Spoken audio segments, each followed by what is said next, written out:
Hey guys, Daniel from Gaming Geek here, and I've been spending quite a bit of time with the first wave of booster pass courses for Mario Kart 8 Deluxe, and I wanted to jump on here and just kind of share some thoughts. So jumping right in and starting out, the first cup we got in the booster course, that's the Golden Dash Cup, we have Paris Promenade. Now, Paris Promenade is a course that I enjoy quite a bit. It's actually from Mario Kart Tour, which is the mobile game. I really didn't spend a lot of time on the mobile game. I got it when it first came out, and honestly thought it felt like a cheap cash grab, sorry Nintendo, and so I didn't stick with it. But I'm glad they brought this over to 8 Deluxe because I enjoy the course. I mean, I'm trying to get a little better, trying to get a little more used to 200cc, and this one has some really satisfying drifts on 200cc, which I'm noticing is a common theme through a lot of these booster course passes, and probably the roster of courses as a whole. But like I said, I'm kind of new to 200cc, and I'm enjoying it. So I'm going to stick with it. It's super fast, and I really think Paris Promenade works well on the upper speeds. I will say that the changing of the third lap, where the first two laps are different than the third on Paris Promenade, I think it's a really cool gimmick. So I'd like to see even more of that, and I think you should give this one a shot. Next up in the Golden Dash Cup, we have Toad Circuit. Now, I really liked the previous course, Paris Promenade, but Toad Circuit honestly feels a little phoned in. I just kind of feel like Nintendo threw it in because they needed a placeholder course. I mean, it's not unfun. Honestly, I don't really think any courses in Mario Kart 8 Deluxe are unfun. It just plays so well, but it's a little, boring and just a little uninspired if you ask me. It's short, there's really nothing special about it. That being said, it does flow pretty well, especially on 200cc. So I'm not unhappy to have it necessarily. I just feel like Nintendo could have probably given a little better of an effort. Now moving on, we have Choco Mountain. Now Choco Mountain was one I was really excited to see was coming in this first wave because I'm a child of the N64 generation and I have some nostalgia for Choco Mountain. Now this is not exactly a one-to-one recreation of the original. I'm not honestly sure that any of these courses are. And I don't really feel like Nintendo should feel pressure to do that. I mean, Mario Kart 64 is a classic for a reason, but it was also made for, some really old hardware at this point. So if they can improve upon the original while just drawing on that inspiration and tickle the nostalgia itch while also kind of updating it for modern standards, I think that's a great idea. I mean, as far as the actual course goes, I really like it. It flows well, and it feels really fast to me on 200cc. I had a little bit of difficulty, especially on the first lap. I found that I would run off the ledge pretty early there, kind of after the starting line. On the subsequent laps, I was able to get that turn a little better. But anyway, I struggled a little bit with it, and I like that. I like that I'm going to have to practice the course and get better at it.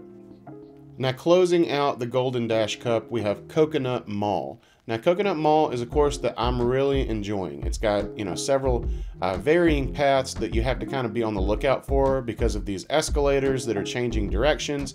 It's got at least one good shortcut that I've found, and it's just a fun course. It's got some challenging turns, especially on 200cc that kind of eat my lunch. Honestly, I kind of suck at this course on 200cc, but I'll get better. Now, that being said, I've heard that on the Wii version, which I'm not really super familiar with, I wasn't really playing Mario Kart back then, these cars that pop up on the track later in the lap used to move, and now they just sit there stationary. And I don't really understand that. It doesn't really make sense to me for cars to just be chilling stationary in the middle of the road.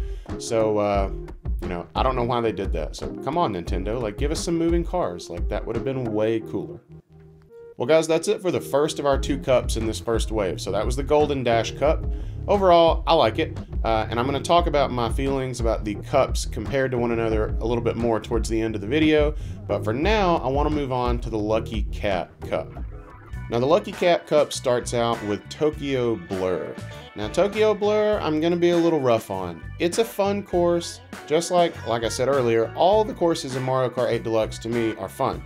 But it feels a little uninspired. I mean, I feel like Nintendo just kind of played it safe with this one. They could have had some more fun with maybe making it more of a track that has a differing, maybe each lap would be different, or maybe it's more like one long lap, kind of like, I think it's called Wario Summit, the one where you're racing down the mountain. That course is amazing. you know, it's got some nice drifts on 200cc, but as of now, I feel like it's kind of uninspired again. So, and sadly, I kind of think several of these courses maybe suffer from that same vibe, at least for me personally. And I'm hoping that the booster course passes improve as we move along, not that some of these aren't strong. Now, Shroom Ridge is a super cool course in my opinion. That being said, I need a lot more practice for 200cc on this one. As you can see here and here, I'm kind of on the struggle bus. Now, the guys from Nintendo Life gave this one some valid criticism. They said that it's got a lot of blind turns in it, and you can't really tell if on the other side of that blind turn there's a bunch of traffic that you're going to hit, and that's going to ruin your lap and, you know, ruin your day, let's be honest. And they don't like that, and I get that. Like, they want to be able to see these obstacles up ahead and be able to plan accordingly and make the best laps possible. I totally feel that.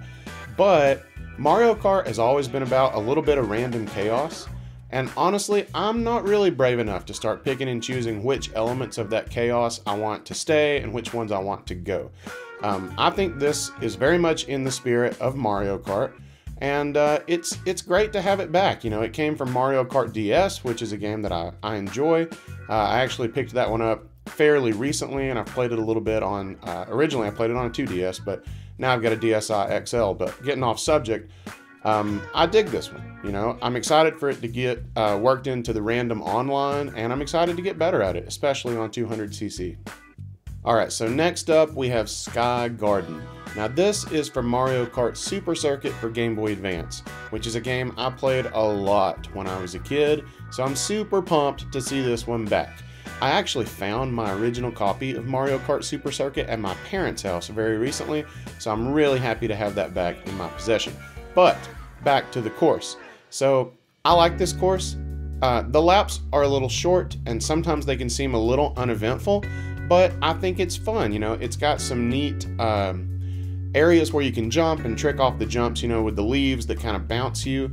And it's got some really tight corners that sometimes I can nail with the drift, and a lot of times, as you'll probably see in this footage, I don't exactly nail. So I'm excited to keep practicing this one, and I'm glad to have it back. You know, anytime I can get a little bit of a nostalgia rush from a Nintendo game, I'm in. And guys, closing out the first wave of booster courses and the Lucky Cat Cup is Ninja Hideaway from Mario Kart Tour. Now this is my favorite of the 8 new courses. This course is hard. It requires planning. It requires practice. On 200cc, it will straight up eat your lunch, but I love it. It's got all these like diverging pathways. It's got high roads. It's got low roads. It's got a ton of right angle turns that, you know, you're kind of encouraged to trick off the jumps right before those, and that's a lot of times a bad idea. So that's what I mean by it requires some practice and requires some planning, but I'm all in for this one. It's chaotic. Most of the time I'm not just like slamming into the wall or running off the course, but I always feel like I'm just right on the line of completely ruining my lap. And that's fun, you know, that's thrilling, and honestly that's kind of what Mario Kart should feel like in my opinion. So I'm super pumped to have this one. It's my favorite of the 8 courses. And guys, that brings us to the end of today's video. Overall, I like the Golden Dash Cup just a little bit more than the Lucky Cat Cup. That being said, Ninja Hideaway is still my favorite of the 8 courses. But I want to hear from you. I'm curious what your favorite course is, what your least favorite course is. What do you think about the Booster Pass as a whole, and is it worth it? So let us know down in the comment section, and I'll catch you in the next video. Peace out.